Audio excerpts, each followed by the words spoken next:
Hi, can you hear me?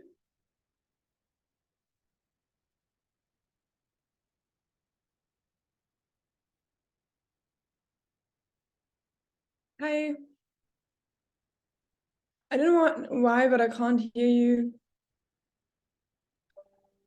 Okay, can you hear me? Hi, Yeah, now I can hear you. Perfect. good morning. How are you? I'm great. What about you? Fine, thank you. Thank you. Shall we start? Let's do that. Good, good, good. Okay. Good morning. Welcome to Radio Era Environment, the radio of environmental education. I am Houmi AHAMED-MIKIDACHE, and you're listening to Your Voice, the voice of the experts. Today, my guest is from Denmark. Her name is Nadia Gullestrup Christensen. She's a European youth to the UN. Good morning, Nadia. Good morning. So glad to be here. How are you? I'm well. I'm excited about Sunday, and the weather is good. So really just enjoying this day. How about you? Fine and you. Thank you. Fine, thank you. I'm very happy to have you on our show, Your Voice.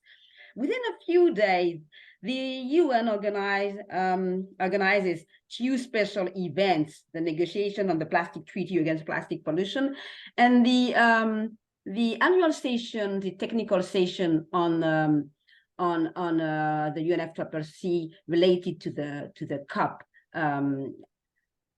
What is your thought related to these events? So as an EU youth delegate, then I'm representing the EU youth at big UN meetings. So that is how I'm often following those. I'm not specifically going to participate in the next UNFCCC COP, or I don't know yet. But I participated in COP 27, and I also participated in COP 26. So I have quite a lot of experience with those conferences, and also experience with being a bit frustrated about not seeing more action and solidarity and all those things there at those conferences. And regarding the plastic treaty that you also mentioned, then I haven't been there in Paris physically, but I've been following it very closely. I think it's really interesting. Plastic pollution is a huge problem. And I really hope that the parties can agree on something ambitious in that agreement. I see. How did you become a youth delegate?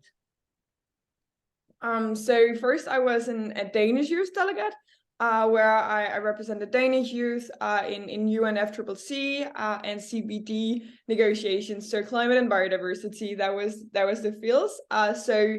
I applied because I thought this is really interesting, and I had to have an organization to nominate me, and then the Danish Youth Council, which is an umbrella organization for almost all organizations in Denmark.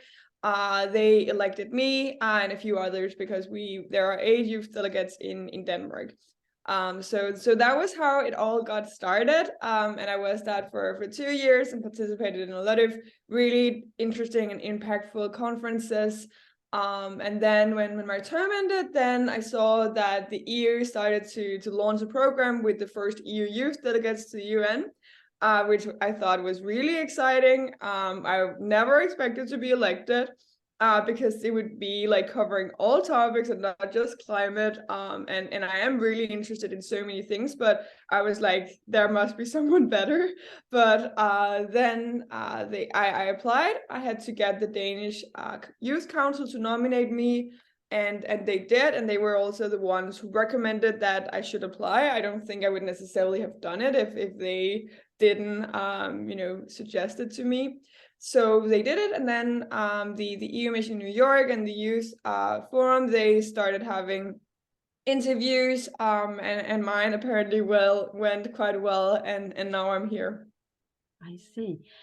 Tell me, is it so difficult to be young and to work on the in the UN in this process?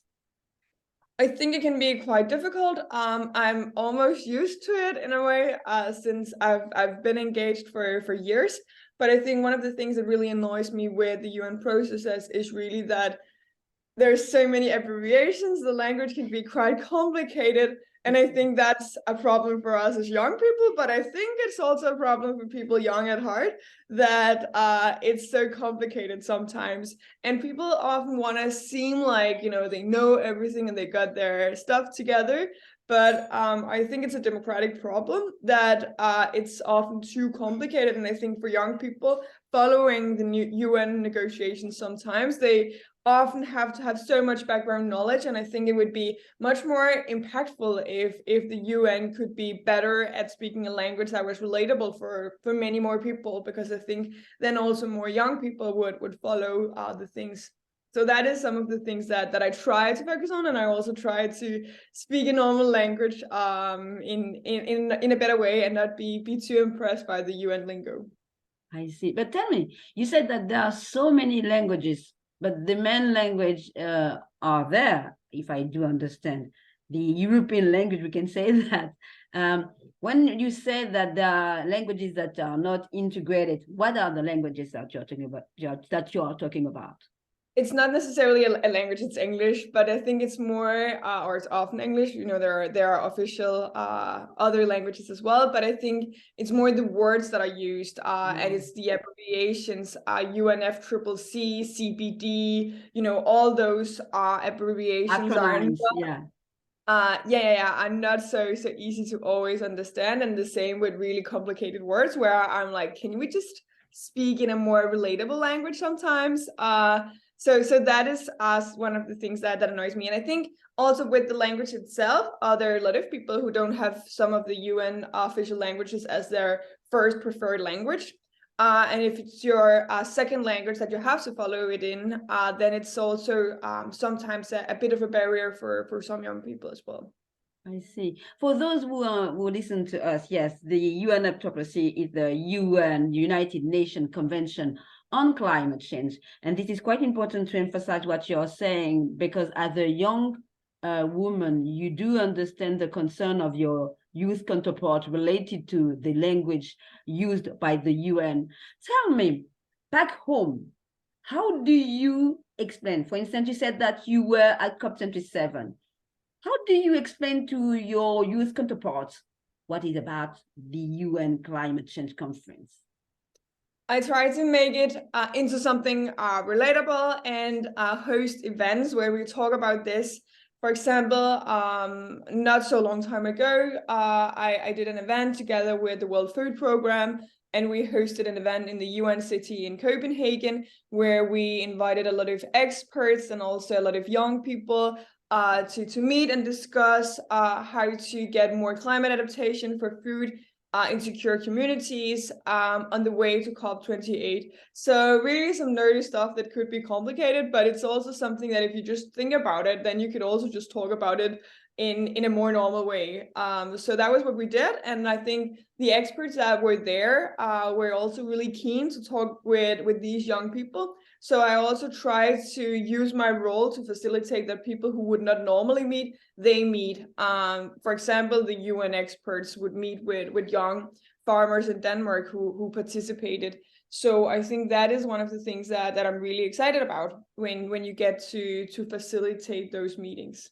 I see. Tell me, you said that you are quite a bit frustrated because you won't be at the COP28, but this is not so difficult to be part of the COP26 and then COP27 and not following COP28. As I mentioned in the beginning, I asked you, what is your thought related to this? How do you actually follow?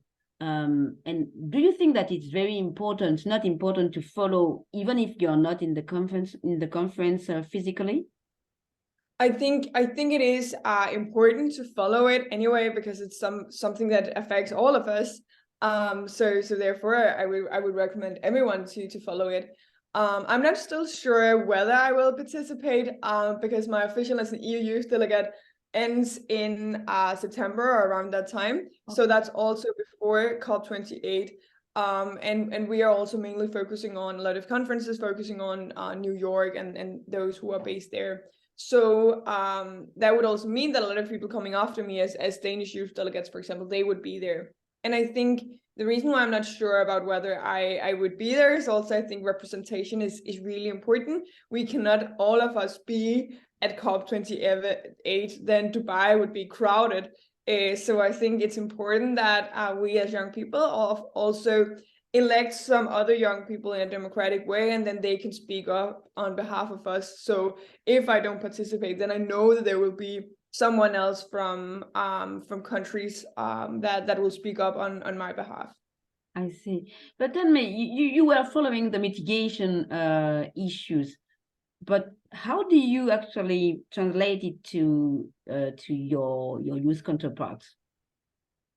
The outcome, I mean, this year is quite a year quite difficult, because the observers said for this UN technical conference that it was very hectic, and the mitigation program and the adaptation are not so well integrate and well implement, and we are not far.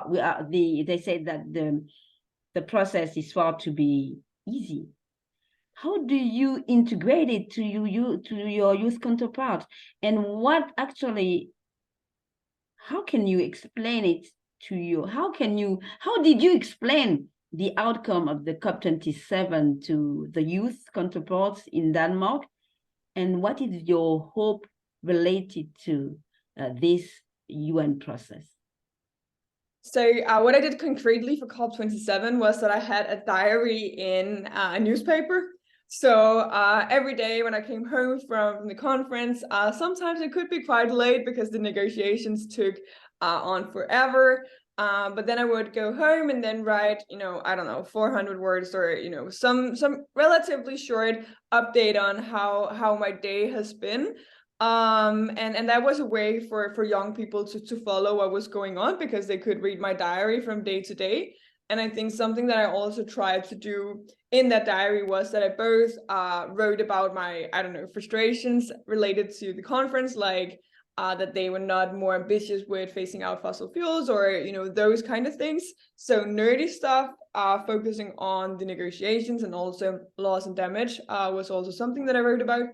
But I also wrote about something more everyday life, that I was thrilled about having pancakes for breakfast, or that there was not enough food at the conference center, and people have to queue for so long that it almost felt like, that there was not enough food, and a reminder on how climate change would be, that we were walking around in those warm areas with no food, and that was also something that I wrote about, to make it not as heavy and more just experiencing COP from a youth perspective.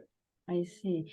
Tell me, back to the issues on loss and damage. The fund is on discussion right now, and there is no actually outcome, quite clear outcome related to this fund. How do you actually explain it to how do you understand loss and damage? And as you are part of the EU, there are floods and drought now in for quite a few months, years. In Europe, we found actually drought and flood, and the South countries, they actually the floods and drought are quite often since many years. How do you, as a young people, link it to what is happening to your country, and loss, and how do you link loss and damage to this issue that you raise, that you see in your country? I mean, flood and drought, not in your country but in Europe. Yeah, we have droughts in a lot of countries. Has been the same in Denmark, where you could see the grass just being yellow because it hasn't been raining. So that is also something where you could experience it. And I think it's also something a lot of us young people in climate activism generally, we try to point out that this is not normal. There's quite often, because Denmark is a cold country, where people are like, yes, it's going to be great weather. And then the newspaper would be like, warm record, enjoy the sun, remember the sunscreen, and go out. where a lot of us young people would say, okay, you know, fine, enjoy it, and remember sunscreen, because if you look like me, you need that. But as you know, you still have to be, you know, cautious that this is not normal. It shouldn't be like this in Denmark. It should be rainy and cloudy. So those things is something that we try to remind people about concretely. And I think regarding the part related to loss and damage more generally, I think we try to also talk about the point with solidarity and really try to get that feeling across. I think it's more a feeling more than necessarily always rationality that we need to get people to get, because if we want Denmark and the European countries to pay more for loss and damage, which they definitely need, then we also need to make people feel like they have a responsibility and that they want the best for people from all over the world. So I think that is also something that is important, and also that we try to not always be the one speaking ourselves, but for example, sometimes when I've been at conferences, then we try to bring young people in from Global South to maybe have just a video recording of them talking about how it has been for them to experience climate change in their countries, because it's always going to be a stronger message if it's them telling their own stories, rather it's me trying to tell someone else's story. So you bring these people from the south explaining the situation in their country. In Europe, for instance, there are insurance for floods. How do you actually explain to the youth from the south that you actually have the possibility to be helped, whereas they don't have, the youth of the south of the countries of the south don't have? How do you explain it to the people who don't understand loss and damage, for instance? Not the youth, but how do you explain to the youth from the north, at the EU delegate? How do you explain to the youth from the north that in the north, the insurance is actually with companies, insurance is with the countries, with the government, and the government have actually responses, whereas the south countries don't have actually this insurance. How do you explain it, and do you explain it to them, and how? I think I don't always need to explain it. I think young people are not so stupid to say it really blank. I think there's a lot of young people who are perfectly aware that we are really privileged in my part of the world. And I think if you talk about Pakistan, for example, it's not like you need to say, hey, so they don't have a really nice necessarily, or some of them have, but not everyone live like you and have free school and a lot of good insurances.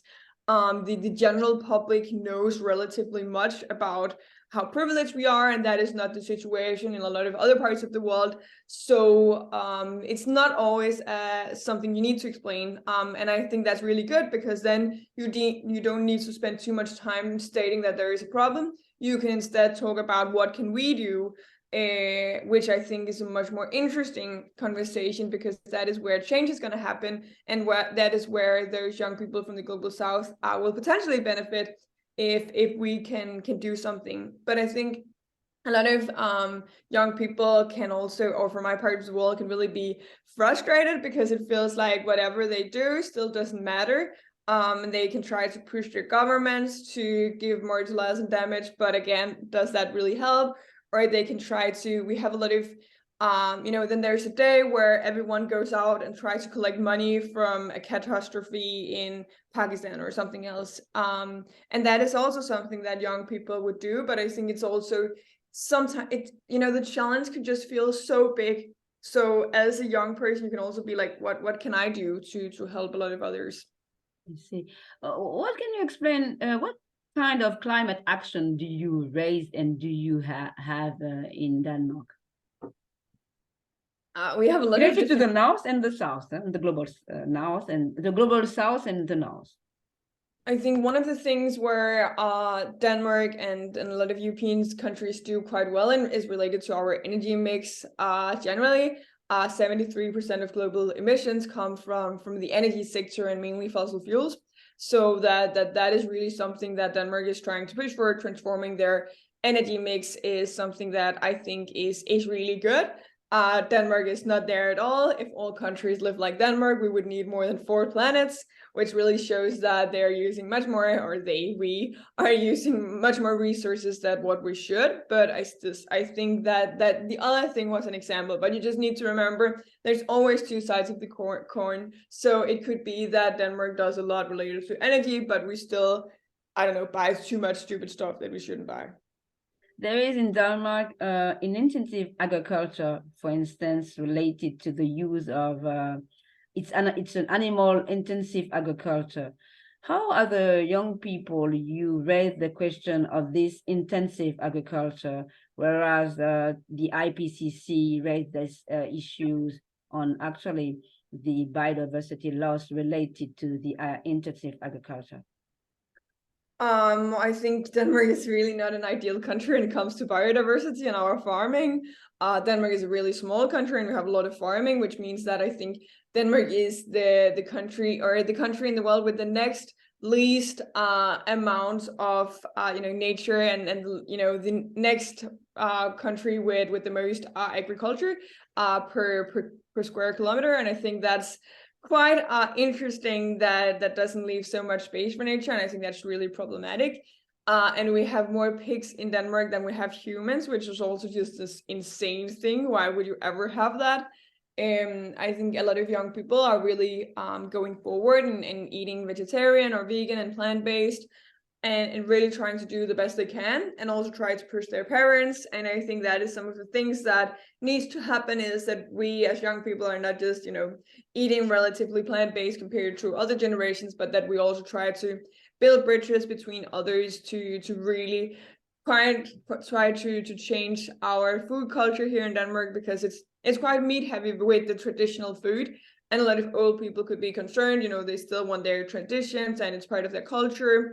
And they're like, what can we do? But I think trying to also say that, hey, we can actually get a new Nordic food culture, which is more sustainable and more healthy for you, and also something that benefits the planet. I see. How do you translate, how the young people translate, and do the young people translate the IPCC, I mean the intergovernmental expert of climate change? Yeah, it's not like young people would read the report itself. I've only skimmed it as well, or read through parts of it and made a comment find here and there. But it's something that really takes up a lot of media space whenever it comes out. So it's also something where you would see so many headlines about it, and really a lot of journalists are communicating quite well about it in a language that is more relatable. So I think that's also something where a lot of young people are aware of it, and not necessarily read the report, but then read a good article about the report. And I think that's good. But one of my concerns is also that we would get a polarized population when it comes to climate change and all these things, because it's quite nerdy stuff. And if you are a relatively privileged person in Denmark or in Europe, then you might have the energy to spend time on getting more knowledge on it. But even in the global north, not everyone is privileged. We have huge problems also with mental well-being and all those things, where if you have a lot of mental issues, you might not have the energy to read a lot of information about IPCC and other reports. I see. You say you raised the question of challenges in your country related to mental health. There are other challenges in Denmark related to transport and waste management. How do you actually waste management was actually on discussion just recently related to a report on the recycling in Europe. How do you understand the waste management in your country?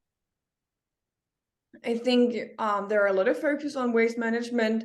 You sort quite a lot, especially in the households. So that is something that a lot of people do, and a lot of Danish young people do it as well. I think one place where we are missing something is in the public spaces, where there's not always waste management systems and a lot of different ways of sorting glass and everything. And I think that's the next big step, is also that we get more waste management in the public spaces, so that whenever you go to a park, then you would still be able to sort your stuff.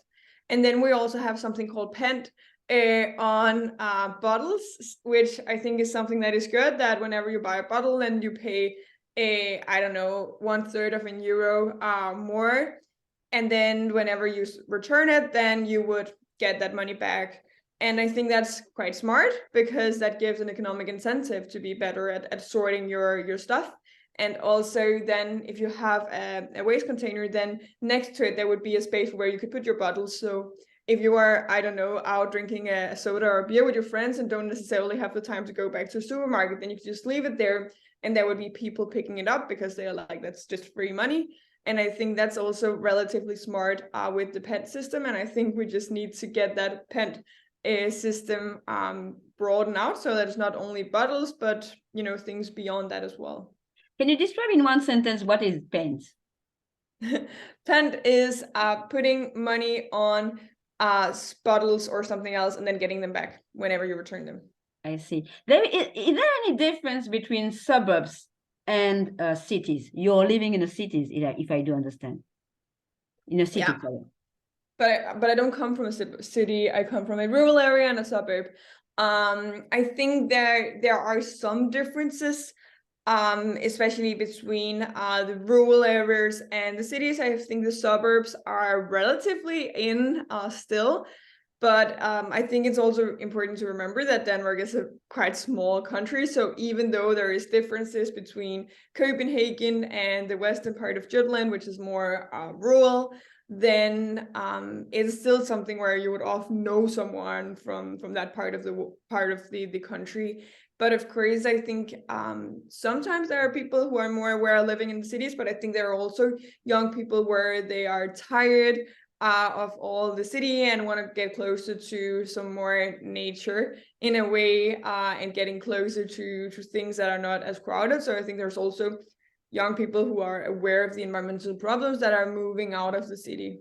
I see. And how about the process of the waste management? I mean, as a city woman, you're from rural area, you said, but you're living in a city. How do you see the difference between the waste management in the city and the waste management in a rural area and a suburb? Like for example, my dad, who lives in a suburb, and he's good at sorting it, and there are a lot of opportunities there as well. So it's not different from how it would be whenever I visit my parents in a suburb, or when I'm in Copenhagen myself. So there is still this, the same opportunities of sorting your stuff. You can actually sort it in 10 different items. So there's quite a lot of opportunities, and not everyone would do it, but a lot of people would at least sort it in, I don't know, 4 or 5 different categories. So there, that is something you can do. There's, of course, it's not something that is forced on people. You're not getting a fee if you're not following it. So there are people both in the suburbs and in the cities and the rural areas that are not sorting their stuff, but there are also people from all parts of the country that does it. Other people are responsible, and actually, do you see in the people the respect of the rules? Yeah, I think so. I think that's part of the Danish mentality, is that we have a lot of trust in the government. We have a lot of trust in authorities. So whenever there's something that is recommended to do, people are just like, sure, we will try to do it. And they even saw it under the COVID-19 pandemic, where it was recommended to wear a face mask, and people were just like, sure, I'll do it, or recommended that you stay at home, don't meet with a lot of people, and people did it. Of course, generally. So I think that's a big difference, that you don't always need a hardcore fees or regulation in Denmark, because there's so much trust in each other. And I think that's one of the things that I'm the most fond about in Denmark, is that we have a trust in each other, and that we believe that when the authorities they say we should do something, then we also often believe that that's something that they do, because they have talked with experts about it, and that they want to do it for the greater good. I see. Oh, So there is a democracy and people following actually what the government is saying. There is no dictatorship. No, not really. I think This is a someone, question. yeah, I think there were people for almost like for fun mainly, but who would say that they don't like our prime minister. Of course, there are people who don't like her and think she has too much power. But I think that's just mainly because they disagree with her policies. So it's not like people don't believe in democracy because they don't agree with her. They just want lower taxes or something. I see. We have more than 10, less than 10 minutes. Just two questions. One on the transport. How do you see the transport in your country? Is it easy to move? And related to the greenhouse gas emission, how do you see the policy of your country? So it's really interesting related to transport because now it takes up around 1/3 of the emissions in Denmark, which is quite a lot.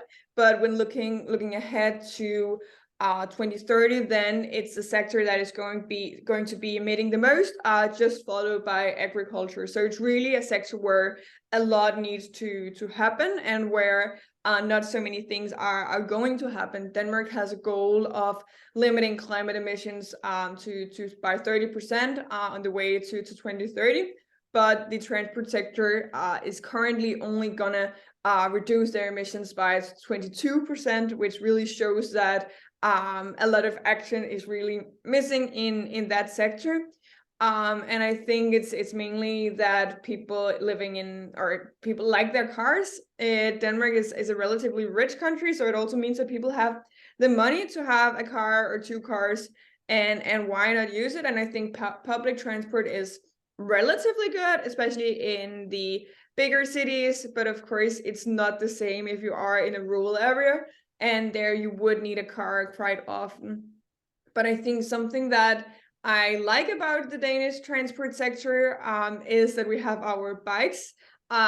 Whenever you go to Copenhagen, there are literally bikes everywhere, and that would be the same in suburbs and a lot of the other big cities, or not big because no city in Denmark is big. It's still a tiny country, but people really like their bicycles, and myself as well, because it's often faster than both car and public transport in the cities, and something that is good for your health and well-being, and it's super cheap.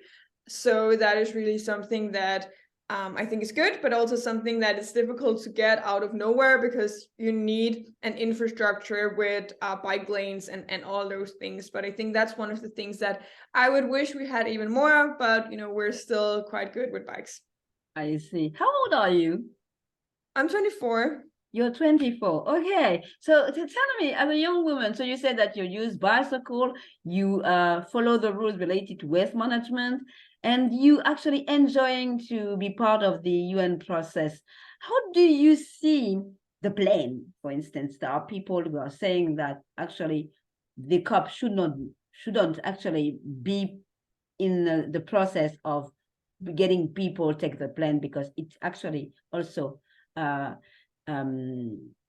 an impact on the planet.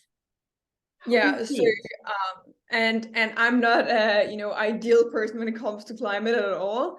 Of course I take my bike, but it's also I fly quite a lot. Whenever we have a conference, I also fly. It's not like, I don't know, I couldn't take a train to Egypt when there was COP27. That wouldn't make sense to me. And also when it comes to the conferences in New York, like the CSW, the Women Conference, I couldn't just, take a boat to New York. That was not an opportunity. So I think we really need to ensure that the conferences that are taking place is really planned well, so that we get as much out of it as possible. But that is also where I focus a lot on the part related to representation, and also why I'm not sure whether I would go to COP28, because why emit a lot of carbon to take a flight there if there could be someone else representing me. So I think that's really important that we have representation at those conferences. And I also think it's interesting to look at what is the alternative. If we didn't have COP28 or 27 where decision makers, young leaders would meet, then there wouldn't be that space, and we wouldn't have those people talking with each other. And I think that is what we need in order to solve climate change. That is getting people to meet who wouldn't normally meet, finding solutions, agreeing on something, and taking those big decisions.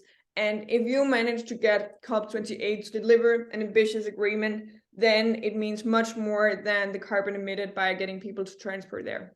I see. And actually you approved the taxes that actually was raised related to loss and damage, taxes on plane. Did you are you aware of it? This no, not something information that the Salim Hook, for instance, from Bangladesh, said that to help actually to find an issue, a response to the loss and damage fund, the taxes on plane can be actually the solution. Like like France want to do it. I think it would be amazing with getting taxes on planes. I think something like that is needed.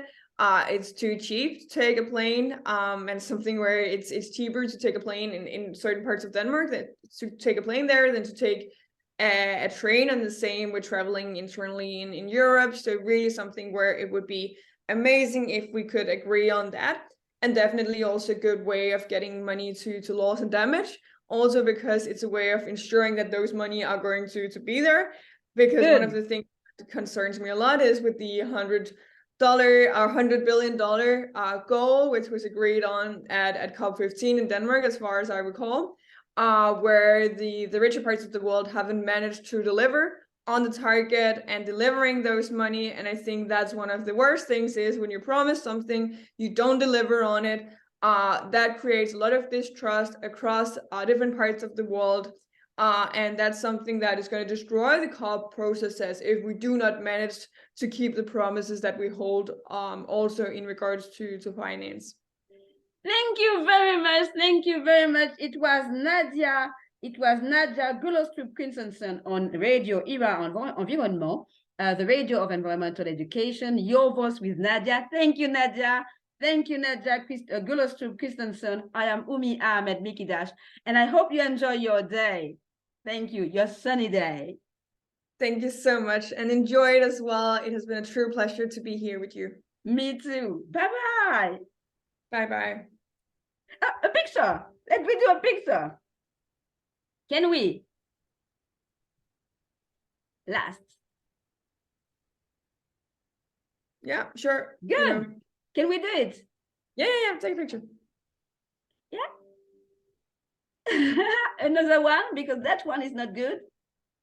Good.